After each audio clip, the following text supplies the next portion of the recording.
Pessoal, começo falando de Guerra ao Terror com um apelo. Por favor, não desanimem com o título Guerra ao Terror. Fire in the hole! Se é um filme que merece ser visto no cinema, é esse filme sobre uma unidade de desmantelamento de explosivos, uma unidade técnica de 3 homens trabalhando em Bagdá. Um filme dirigido pela Kathryn Bigelow, de Caçadores de Emoção, aquele filme super divertido com o Patrick Swayze e o Keanu Reeves. Guerra ao Terror não tem nada de divertido, tem de incrivelmente tenso, eletrizante, às vezes empolgante de uma maneira insensata. Tem um roteiro excepcional, uma cinematografia que a gente poderia definir até como estruturalista, explico melhor mais adiante. Um excelente ator, o Jeremy Renner, no papel principal. Tem um ponto de vista claro, firme e, até o momento, no que toca à guerra no Iraque e no Afeganistão, novo no cinema americano.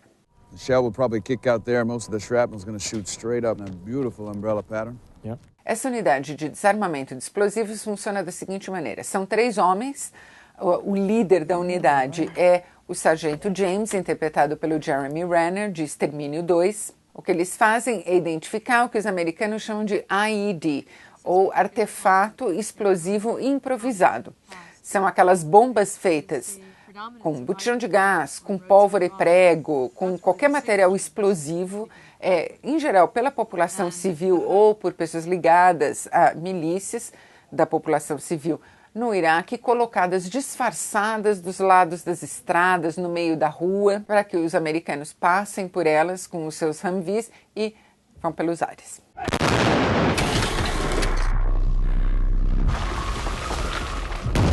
Eles identificam esses artefatos e daí eles têm que desarmá-los. O que é uma tarefa quase sempre muito complicada, porque as situações são improvisadas, adversas, quer dizer, eles estão no meio da rua, o equipamento é o que se pode reunir ali naquele momento, não é fácil identificar o tamanho do explosivo, a potência dele, se ele está ligado a outros explosivos e, além do que, muitas vezes eles são acionados remotamente por celular.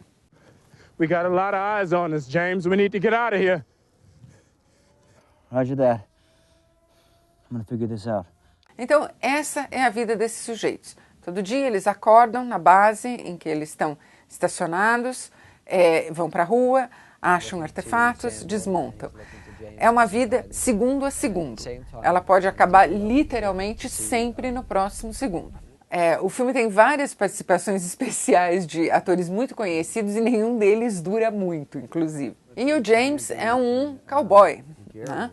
O James é um desses sujeitos que não tem paciência e frequentemente, cada vez mais, aliás, à medida que a missão vai chegando perto do fim, mais, eu não diria descuidado, mas mais ele se arrisca, mais ele chega perto do que se chama de kill zone, quer dizer, a zona de morte em torno do explosivo, mais ele dispensa os robozinhos que podem chegar perto para fazer uma avaliação um pouquinho mais acurada do que se tem ali, mais ele dispensa o equipamento especial que pode minimizar o dano físico no caso de você ser atingido, e mais, claro, ele obtém resultados, né? James, do you copy? I get it. O que é sensacional no filme é que a Kathryn Bigelow, que é uma ótima diretora, toma um único partido aqui, é o partido dos soldados. Não interessa como o conflito começou, por que ele continua se desenrolando, quem está certo, quem está errado, ela se cola a esses 3 soldados e, em particular, ao James. Hey, James.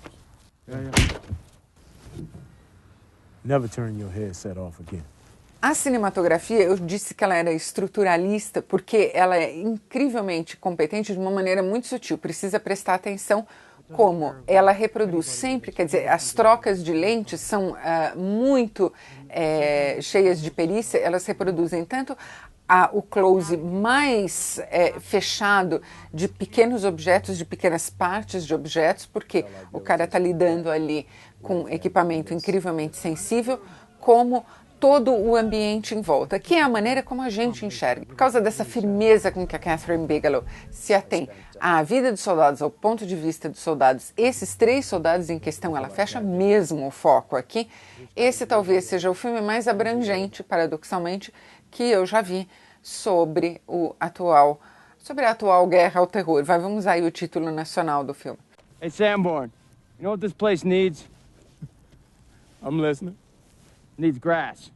Diz muito mais sobre o perigo, sobre o desespero, sobre a sedução da guerra, sobre a adrenalina dela, sobre a maneira como você perde de vista qualquer norte moral, como a sobrevivência é a única coisa que está em jogo a cada momento ali, do que qualquer outro filme feito sobre conflito até o momento. Nesse sentido, ele é um filme muito mais político do que ele parece e muito mais político do que filmes que fazem abertamente proselitismo. Isso significa mostrar o seguinte: se você manda alguém para uma situação de perigo, esta é a situação. Veja para o que você está mandando as pessoas e o que está em jogo. Go! Everybody get back! Eu destaco aqui uma sequência particularmente espetacular em que um sujeito que não tem nada a ver com o pato, um iraquiano, é capturado, amarram nele um monte de bombas e colocam ele no centro de uma praça. Os explosivos estão ligados a um cronômetro e o tempo está correndo e aquele sujeito é completamente inocente e o esquadrão antibombas sabe disso e quer salvar o cara, mas também não quer morrer, e está um sol horrível, quentíssimo, moscas andando na cara de todo mundo e ninguém pode perder a concentração. E ao mesmo tempo em volta você sente aquela tensão crepitando, todo mundo, toda a cidade em volta olhando o que estava acontecendo. This is suicide, man. That's what they call a suicide bomb, right? Let's do this. Come on. Não é um filme que vai mudar a guerra e também não vai mudar o cinema, mas é esse tipo de filme feito com essa garra, com essa firmeza, com essa clareza, que faz com que o cinema americano se mantenha criativamente vivo hoje em dia. We're gonna get some smaller pieces and shell fragments this way, but we'll be okay if we're behind the Humvee. Parabéns a Kathryn Bigelow, não só é uma das poucas diretoras em ação hoje em dia, como se aventura com grande êxito, com imensa competência, num território que todo mundo costuma achar que é o dos homens, que é o do filme de ação. Have them experience what those soldiers experience. What it's like to walk down in a bomb. How the world begins to recede. It's an epic walk. That's where the film lives. And if you can put the audience there and give them that walk, then I suppose as a filmmaker I've done everything I could imagine doing.